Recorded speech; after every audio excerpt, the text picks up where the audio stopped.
चंद्रयान-3 ने लगा दी एक और बड़ी छलांग। भारत को मिली बड़ी कामयाबी।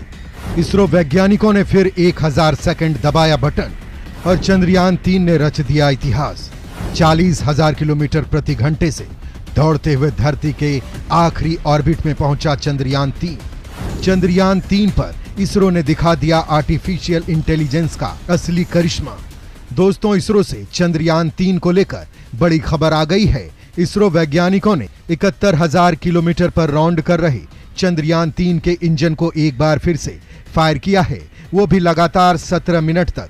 और दोस्तों, इसके बाद इसरो के वैज्ञानिकों को ऐसी कामयाबी मिली है कि अब 1 अगस्त वाले असली खेल का आगाज कर दिया है। मतलब दोस्तों, इसरो वैज्ञानिकों ने बड़ी अग्नि परीक्षा को पार करते हुए धरती के चारों ओर चक्कर लगा रहे चंद्रयान-3 का ऑर्बिट बदल डाला है। दोस्तों, ये 5वां ऑर्बिट मैन्यूवरिंग था और इसी दौरान दोस्तों इसरो को लेकर कुछ ऐसा पता चला है कि नासा छोड़िए, चीन और रूस की स्पेस एजेंसी भी इसरो के माइंड गेम को सैल्यूट ठोक रही है। क्योंकि दोस्तों, इसरो ने चंद्रयान-3 में आर्टिफिशियल इंटेलिजेंस का ऐसा स्ट्रॉन्ग तड़का लगाया है कि सब हैरान हैं। दोस्तों, ये बात मैं आपको बताऊंगा कि इसरो ने आखिर चंद्रयान-3 के रोबोट में ऐसा क्या लगा दिया है और उस पर आखिर 23 अगस्त नहीं बल्कि 17 अगस्त को क्या करने वाला है इसरो। लेकिन उससे पहले आपको बताता हूं कि 11वें दिन आखिर इसरो की टीम ने क्या धमाल मचाया है। दोस्तों, इसरो ने कहा है कि अब चंद्रयान-3 अब दहाड़ते हुए धरती से अधिकतम 1,27,609 किलोमीटर दूरी वाले और 236 किलोमीटर नजदीक वाले ऑर्बिट में पहुंच चुका है। अब दोस्तों, इसे लूनर ट्रांसफर ट्रेजेक्ट्री में डाला जाएगा, जिससे वो चांद की ओर लंबी यात्रा पर निकल जाएगा और ये सबसे मुश्किल टास्क होने वाला है। और इसके लिए टीम इसरो अगली फायरिंग 1 अगस्त 2023 को रात 12 बजे से 1 बजे के बीच करने वाली है। मतलब दोस्तों, चंद्रयान-3 को चंद्रमा की ओर जाने वाले लंबे गैलेक्टिक हाईवे पर डाल दिया जाएगा, जिसे लूनर ट्रांसफर ट्रेजेक्ट्री LTT भी कहते हैं। उस हाईवे पर यह चला जाएगा और इस पर डालने के लिए चंद्रयान-3 को स्लिंग शॉट किया जाएगा।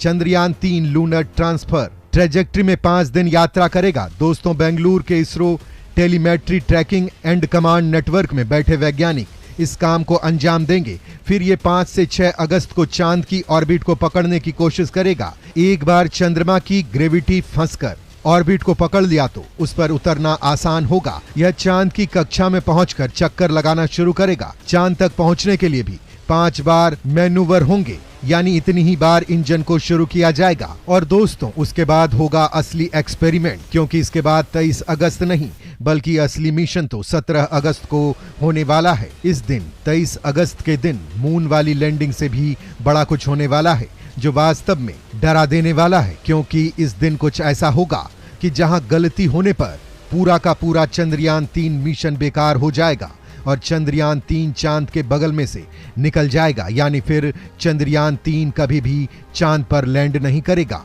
और इसके लिए 17 अगस्त को ही इसरो चंद्रयान-3 पर एक बड़ा एक्सपेरिमेंट करने का प्रोग्राम सेट कर रखा है। ये सफल हो गया तो समझिए अपना चंद्रयान-3 मिशन भी सफल होगा। ये पूरा खेल क्या है, कैसे होगा ये बड़ा एक्सपेरिमेंट, दोस्तों ये बात मैं आपको बताऊंगा। क्योंकि इसरो ने कुछ ऐसी तकनीक लगाई है जो पूरी दुनिया की होश उड़ा रही है।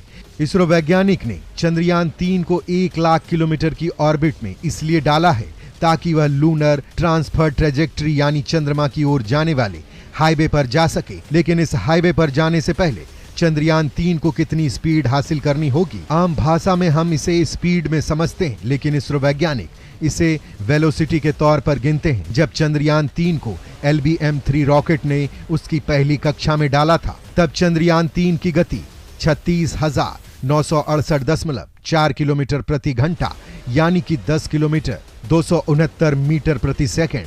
ठीक से कहूं तो चंद्रयान-3 1 सेकंड में 10.25 किलोमीटर की यात्रा कर रहा था। अभी इसकी गति 36,968 से 40,320 किलोमीटर के बीच है। चंद्रयान-3 को धरती के ऑर्बिट से बाहर जाने के लिए 40,320 किलोमीटर प्रति घंटे की गति हासिल करनी होगी। क्योंकि जब एक बार चंद्रयान-3 के इंटीग्रेटेड मॉड्यूल यानी लैंडर और प्रोपल्शन मॉड्यूल का इंजन ऑन होता है तो उसे तेज गति मिलती है, वह अगले ऑर्बिट में पहुंच जाता है। लेकिन जैसे ही वह एपोजी पर सबसे दूर पहुंचता है, उसकी गति 0 हो जाती है। पृथ्वी उसे फिर खींच लेती है। हर ऑर्बिट में चंद्रयान 3 के साथ यही हो रहा है। प्रोपल्शन मॉड्यूल में 2 बड़े ईंधन टैंक हैं जिनमें अलग अलग तरह के ईंधन भरे हैं और इसके दम पर ही यान अंतरिक्ष की यात्रा कर रहा है।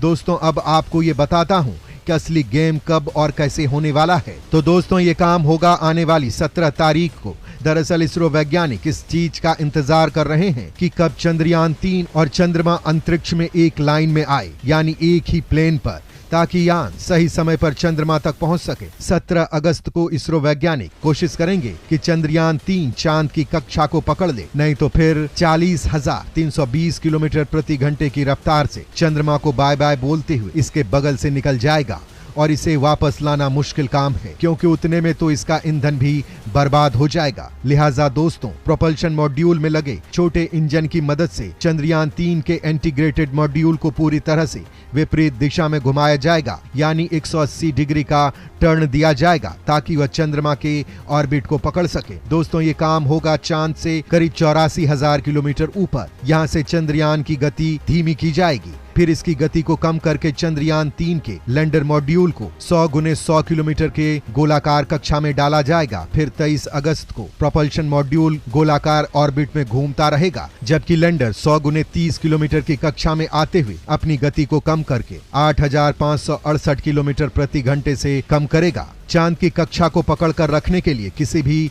स्पेसक्राफ्ट को 1 किलोमीटर प्रति सेकंड यानी कम से कम 3600 किलोमीटर प्रति घंटे की गति चाहिए होती है। फिर इसकी गति कम करके लैंडर को दक्षिणी ध्रुव के पास उतारा जाएगा। और दोस्तों, इसके लिए इसरो ने कुछ ऐसा इंतजाम किया है कि आपके भी होश उड़ा देगा, क्योंकि दोस्तों, इस वक्त पूरी दुनिया में कृत्रिम बुद्धिमत्ता यानी आर्टिफिशियल इंटेलिजेंस, जिसे शॉर्ट में AI कहा जा रहा है, उस पर कंट्रोल करने की बात चल रही है।